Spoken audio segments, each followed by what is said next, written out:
They buried her in the snow with hands too small to dig deep, in ground too frozen to give back anything warm. No headstone, just a crooked pine leaning east like it was bowing its head in grief. The storm hadn't let up for days, and by the time I found them, 3 of them, half-starved and hollow-eyed, they'd gone stiff from more than just the cold. I didn't mean to stumble on him. Wasn't looking for salvation or company. Wasn't looking for much of anything except a way forward that didn't lead back. I'd come to Lark Hollow for shelter, maybe whiskey if any was left, and to avoid ghosts. Though I ought to know by now, ghosts don't stay buried just 'cause you walk away. The boy met me at the door. 13 maybe, though he held his sister behind him like a man twice his age. Gaunt face, cracked lips, eyes hard from crying too long and too often. He didn't have a weapon, just a chunk of firewood raised like it could stop a bullet. I didn't raise my hands. "You from the town?" he asked. "No," I said.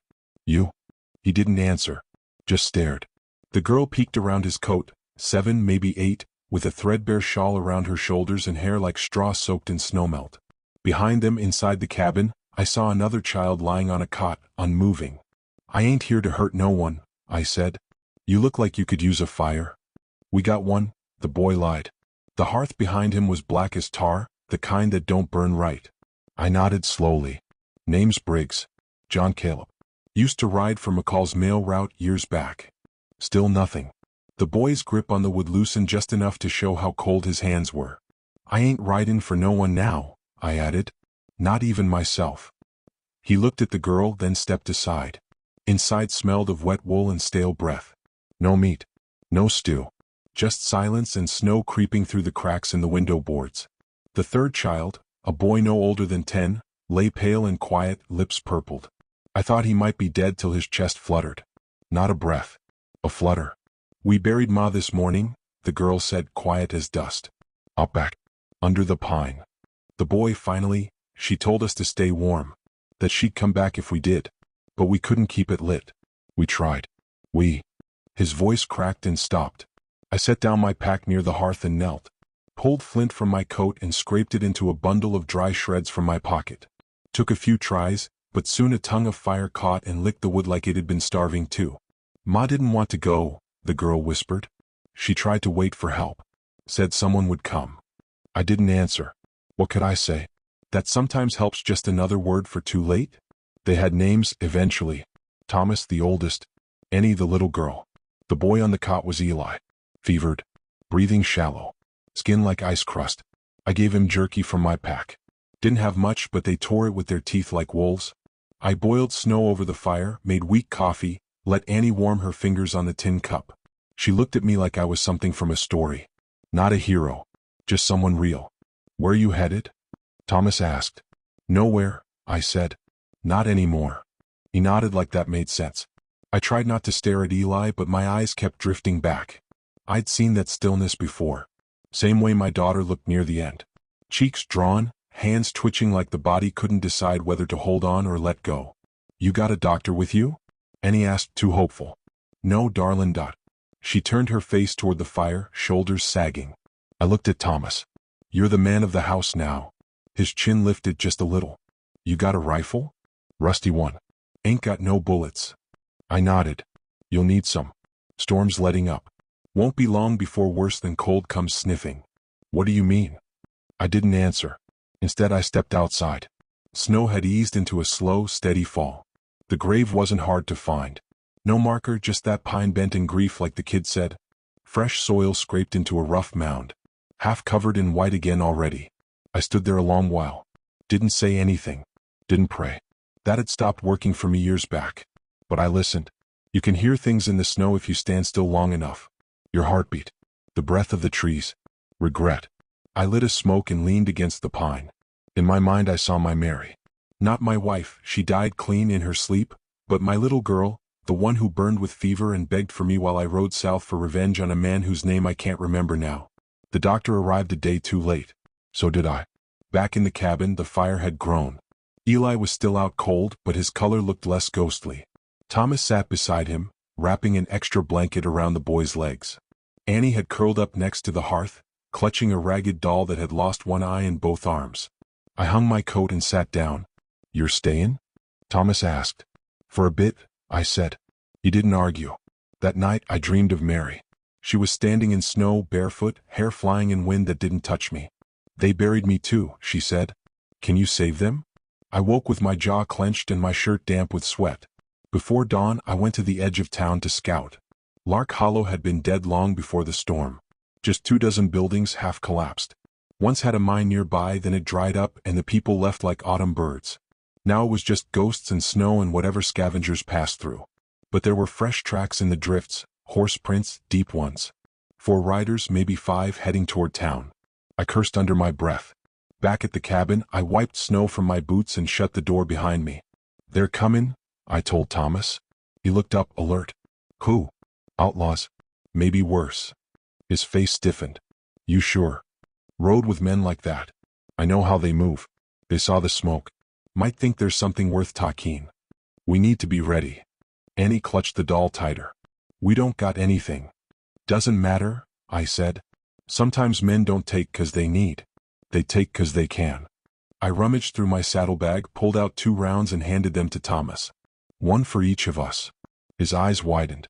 "You expect me to shoot someone? If they come through that door?" "Yes." He swallowed hard. "I never." "You will. Or you'll die. And so will they." I didn't mean to be cruel. But I wasn't gonna lie to the boy. We spent the rest of the morning reinforcing the door with planks from a broken chair. I taught Thomas how to hold the rifle, where to aim, how to breathe. He listened like his life depended on it, because it did. Annie fetched water. Kept checking Eli's forehead like she was trying to will him back. Later, she came to me while Thomas was asleep. "You really gonna stay?" she asked. "Wouldn't be much of a man if I didn't." She looked at me for a long time, then said, "You remind me of Pa." "I hope not. He used to drink a lot too." That stung sharper than a slap. I didn't answer. But before she turned away, she whispered, "He tried." That's what matters, I think. When night fell again, the fire burned stronger than before, and I sat with the rifle across my lap, staring into the dark. They'd buried their mother in the snow, but the world hadn't stopped. Neither had the danger. The girl's words echoed back to me, "Can you save her?" Maybe not. But I could save them. Or die trying. The fire hissed low, crackling like bones shifting beneath skin. Thomas sat near the window with the rifle balanced across his knees, eyes locked on the drifting snow. He hadn't spoken much since I gave him those 2 bullets. "One for each of us," I'd said. He hadn't asked which was his. Annie was asleep, curled beside Eli, who stirred faintly now and then, whispering fragments of dreams no one could understand. His fever still hadn't broken, but his breath came steadier. We'd done what we could: blankets, boiled water, a few drops of whiskey to numb the fire in his blood. Sometimes surviving was just staying warm long enough to matter. I stood outside, coat tight against the wind, watching the horizon. Distant black specks moved slow against the pale sky. Riders? 4 of them, just as I figured. They hadn't turned toward Lark Hollow yet, but they were close enough to smell smoke if the wind turned. Close enough to hear crying. I ground out my cigarette in the snow and stepped back inside. "They're coming," I said. Thomas didn't flinch. "How long?" "Maybe a day. Maybe less. Depends how hungry they are." "You know them?" "Not these ones, no. But I've known plenty like them. Snow don't scare outlaws, it makes folks desperate. Desperate men get mean. These boys will be looking for supplies, shelter, maybe something worse." "Worse?" I didn't answer.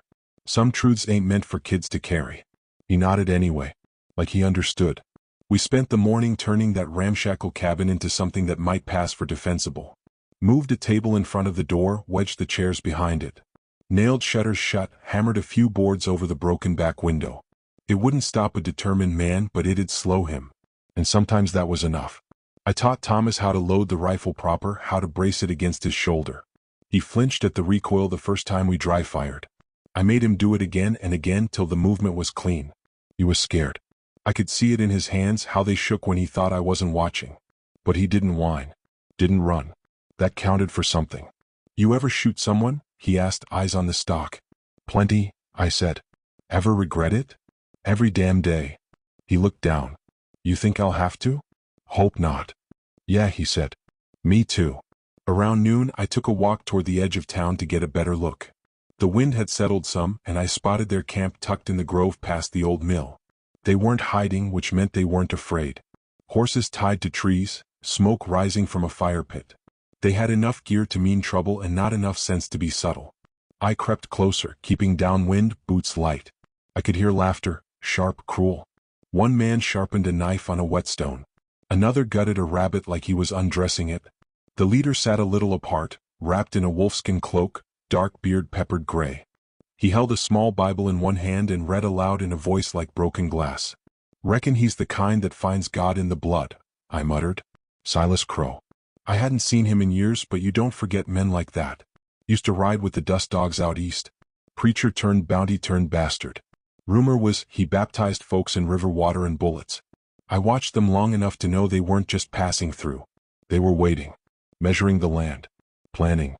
Back at the cabin, Thomas was keeping watch with a steadiness I hadn't expected. Annie was stirring soup from scraps we'd found in the pantry, mostly potatoes and salt. Eli still lay motionless, but the pink had crept back into his cheeks. I sat by the fire, chewing jerky, watching the shadows stretch longer with each hour. "Who are they?" Thomas asked. "Men who take what they want. Why don't the law stop them? Out here, the law's as thin as the air. Then what stops them?" I looked at him. "People who don't run." He didn't speak for a while. Then quietly, "I won't run." "I know." That night I told them a story. Not a happy one, but true. About a time I rode into a town much like this, hunting a man who'd killed a child for nothing more than bread. I'd brought him in alive, tied across my saddle, bleeding from the mouth. Folks cheered when I rode up. Next morning they found him hanging from the tree outside the jail. Vigilantes. "What happened to the ones who hanged him?" Thomas asked. "Nothing." "That ain't right." "No, it ain't." Silence settled, warm and uncomfortable. "You were a bounty hunter?" Annie asked. "Used to be." "Why'd you stop?"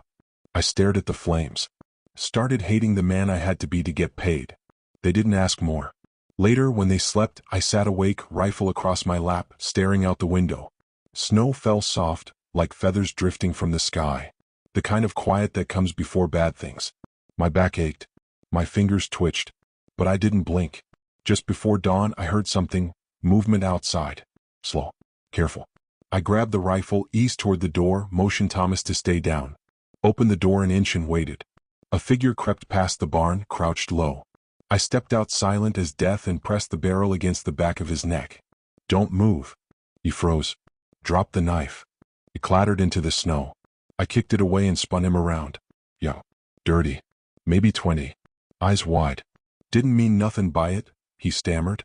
"Just looking for food." "You part of that camp?" No, I cracked the butt of the rifle against his jaw before he could lie again. He dropped. Thomas stepped outside, eyes wide. "He one of them?" "Scout. Saw our smoke, thought we'd be easy." "You gonna kill him?" "No." I tied his hands, dragged him to the root cellar behind the cabin, and locked him in. "We'd deal with him later." "They'll know he's missing," Thomas said. "They already knew we were here." We doubled the barricades, loaded the rifle again. One shot left. "They'll come at night," I said. "Wait for the wind to cover their noise." Thomas nodded. "What do? "We fight. Hold the cabin. Use the firelight to blind them if they rush the windows." "What if we die?" "Then we do it fighting." Annie stood at the doorway, pale but steady. Eli opened his eyes, she whispered. "He said your name." I stared at her. "Said you came in the snow. Said Mama sent you." I didn't know what to say. She stepped closer, held out the scarf her mother had worn the day she died. It smelled like smoke and pine. She said someone would come. Someone who wasn't scared. I took it in shaking hands. "You scared?" she asked. "Every minute." She smiled like that was the right answer. Evening came fast. The wind howled again. Thomas sat with the rifle across his knees, his hands steadier now. I cleaned my knife. Annie poured soup into bowls with a calm too old for her age. Eli coughed, but the sound was wet, alive. Before we slept, Thomas looked at me and said, "If I die, will you take care of Annie and Eli?" I didn't flinch. "You ain't gonna die. But if I do, I'll protect them. With everything I've got." He nodded. "Thanks." We sat in silence after that. Listening. Waiting. Outside the wind shifted. It carried the sound of hooves again. Closer this time. I rose, picked up the rifle, and whispered to Thomas, "They're coming tonight." The wind had teeth that night, gnawing at the corners of the cabin, howling like a wounded animal. Snow drifted against the door, piling up in waves, softening the world outside into something that looked peaceful, until you listened closely. Beneath the whine of the gale, there were boots crunching through ice, saddles creaking, a quiet murmur of voices that didn't belong to any ghost. Thomas crouched at the window, rifle cradled tight. He didn't blink much. He was trying to be brave, trying not to shake. His eyes kept flicking to Annie and Eli huddled behind the stove, wrapped in every blanket we had. Eli stirred now and then, whimpering, the fever still clinging to him like a second skin. Annie never said a word. She just kept one hand on his chest like she was holding his heart in place. I stood by the door, blade strapped at my hip, revolver resting on the table beside me. One bullet left. One. I'd meant to save it for myself if things went sideways. Now I wasn't so sure. I'd buried that kind of thinking in the snow, right beside all the other dead things I didn't want to remember. They'll go for the barn first, I said, voice low. See if there's food or shelter. Thomas nodded. Then here? I nodded back. We wait. We don't make noise. We let them make the first mistake. A soft thud outside confirmed it. One of them was testing the barn door. A pause, then a splintering crack. Wood gave way. I pictured them creeping inside, disappointed to find only rusted tools and a broken cart. No animals. No supplies. No easy pickings. They'll be mad now, I muttered. Thomas adjusted the rifle, drew a shaky breath, let it out slow. I won't miss, he said. I believe you. Silas Crow was the one to knock. No subtlety. Just a loud, deliberate rap on the front door, 3 times as if he were calling on a neighbor. I could hear him breathe, calm and patient, like this was just Sunday business. Evening in there? He called. Don't mean to trouble you none. Just looking for kindness and fire. I said nothing. Another knock. You folks hoarding any Christian warmth in there? It's a mighty cruel thing keeping heat from God's children. Thomas tensed. I whispered, don't shoot until I say. The third knock was gentler. Then came the lie, we've got a boy with us. Hurt bad. Need help. That made Annie stir. She looked at me wide-eyed. I shook my head once. You hear me? Silas asked. A boy. Might not make it through the night. I took a step forward and answered through the door. We got our own sick boy. No room. No mercy left. A beat passed. Then a chuckle. Slow and warm like molasses. I thought I recognized that voice. John Caleb Briggs. Ain't you a sight still breathing after all this time? Thomas looked at me alarmed. He knows you. I know him, I said. Silas Crow. Used to be a preacher. Now he just pretends. Another laugh from the other side. Pretending's what keeps men sane out here. That and the good book. The sound of boots crunching away. Then silence. For a moment I let myself hope they'd retreat. But men like Silas don't ask when they can take. A crash shattered the window on the left. A bottle arced through the air, wrapped in flame.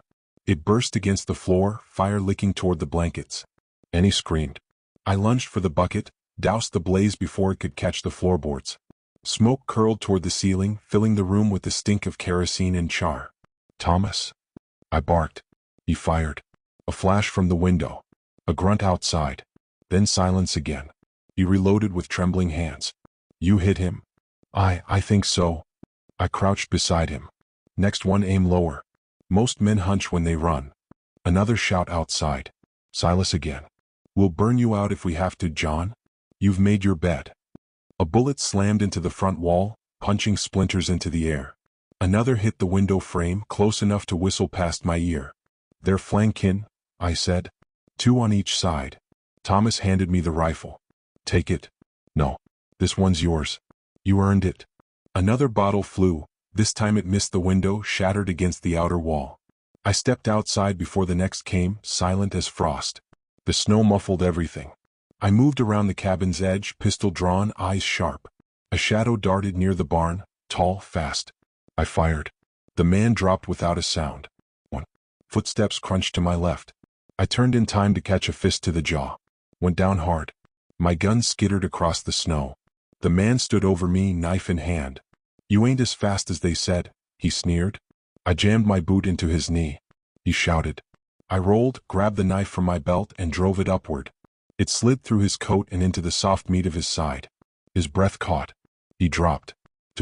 I staggered to my feet, blood pounding in my ears, snow melting against my skin. I grabbed my gun and moved back to the cabin. Inside, Thomas had fired again. Smoke hung thick in the room. A body lay halfway through the window, face down, unmoving. 3. I scanned the room. Eli was still breathing. Annie clutched him tight, crying soundlessly, face streaked with soot. Silas hadn't shown his face yet. He'd always been a coward at heart, a puppeteer who sent others ahead of him. The wind shifted. The fire crackled. A knock at the back door. I turned slowly. "John?" came the voice. "Come." Deceptive. "I remember when you told me a man should die with his boots on. You still believe that?" I didn't answer. Just walked to the door and opened it. There he stood, beard white with frost, Bible in one hand, pistol in the other. "I told my boys to stand down," he said. "All dead now anyway, right? Most of them." He smiled. "You always were efficient. Get off my porch, Silas." He stepped inside. "You know why I came, don't you? Same reason you always do. To take what ain't yours." "No," he said, almost tender. "I came to see if you were still the man who let his daughter die while chasing another man's blood." That hit hard. Deeper than I expected. My grip tightened. "She called for you, didn't she?" Silas went on. "Dying little girl all alone. You were 2 towns over, playing executioner." I raised the gun. He smiled wider. "Gonna kill me, John?" "No," I said. Then I pulled the trigger. The gun clicked. Empty. He raised his pistol, grinning. A shot rang out. Silas staggered. Smoke rose from the fireplace. Thomas stood behind me, rifle braced, eyes wide, chest heaving. Silas dropped the Bible. Fell to his knees. Blood spread like a rose across his shirt. "You little," he gasped. Another shot. I didn't see who pulled it. Maybe me. Maybe Thomas again. But Silas fell flat and didn't move. The wind screamed louder than ever. For a moment we stood in the silence. Then Annie sobbed, loud, raw, human. I turned to her, took Eli gently from her arms. His eyes were open, fevered but alive. "He's gonna make it," I said. Thomas lowered the rifle. "I killed him," he whispered. "No," I said. "You saved us." He didn't look relieved, just tired. So very tired. I dragged Silas's body out into the snow. Buried it shallow, beneath the same crooked pine where their mother lay. He didn't deserve the space, but maybe she'd find a way to haunt him. Back in the cabin, the fire burned low. The stink of smoke and blood hung in the air. I poured water into a pot, added what was left of the jerky. Annie curled beside her brothers, her eyes fixed on me like I'd become something different. I wasn't sure she was wrong. Thomas sat by the fire, staring into the embers, the rifle beside him now like an old friend. He didn't speak, but I knew he was thinking about the shot, about the sound it made and the weight it carried. "You did good," I said. He didn't reply. Just nodded slowly. Outside the snow fell softer, lighter. The storm had passed. But I knew this wasn't the end. This was just survival. What came next was something harder. Something slower. Rebuilding. And I wasn't sure I could leave them now. Not anymore. The storm had passed, but it left behind more than snowdrifts and silence. It left scars, some visible, some tucked beneath skin and bone, where cold steel and sharp words had cut deeper than any knife. The cabin still stood, singed but intact. Smoke curled from the chimney into the blue morning, and the sun painted the world in white and gold, like it was trying to make beauty out of ruin. Thomas sat on the porch, legs swinging, rifle across his knees. He watched the horizon like it still owed him something. Maybe it did. He looked older now.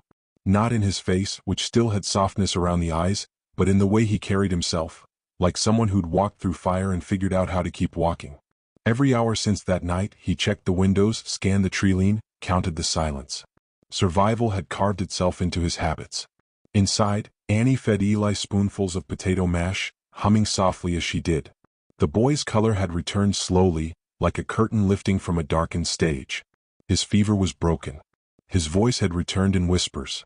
He didn't cry anymore, not even when he coughed. He was small, but he was fighting. Just like the rest of them.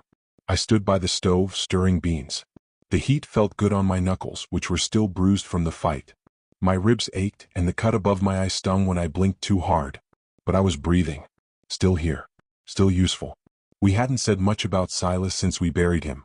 We hadn't spoken about the blood in the snow or the gunshots echoing through the trees. Some things you don't explain. You live them. And if you're lucky, you learn. That afternoon we went out together. Me, Thomas, Annie, and Eli bundled in a blanket. We buried the last 2 bodies under the pine, close enough to be remembered but not close enough to taint the memory of their mother. Thomas hammered together makeshift crosses from scrap wood, his fingers splintered and red. He didn't flinch once.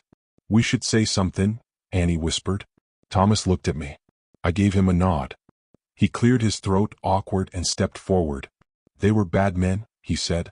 "But they came here like we did. To live. Or take. And they lost. That's all. It wasn't much. But it was honest." Annie dropped a single daisy on each grave, plucked from the edge of the woods where the sun had melted a patch of earth free. Eli said nothing, just stared at the pine with wide, quiet eyes. When we got back to the cabin, I found my saddlebag still lying in the corner where I'd dropped it the night I arrived.